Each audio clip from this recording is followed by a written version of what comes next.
Klanjam se. Gde je onaj moj? Mislite na majstora? Majstora. Sad si majstor, tu je negde. Vi? Šta ste vi ovde? Ja sam bivši majstor. A, vi ste mu znači prodali ovaj svinjac. Draga moja gospođice, ovo nije bio svinjac. Sad jeste.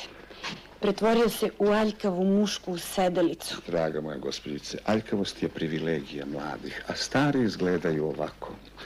A i radnje izgledala drugčije dok sam ja bio tu. Ovamo su i obrijani ulazili. Ma šta mi kažete? Ulazili, draga moja gospođice, samo da posede malo. Ovdje da posede? A evo tu gde vi stojite bio je akvarijum sa ribicama, ovdje je visio kanarinac, u prozoru cveće, hrizantema, muškatla, georgine. A evo, pogledajte sad ovo, molim vas, pogledajte ovo. Ja sam, gospođice, ustaje u 4 ujutru. U 4. Donesem novine, naložim bubnjaru, nahranim ribice, napojim pticu, počistim.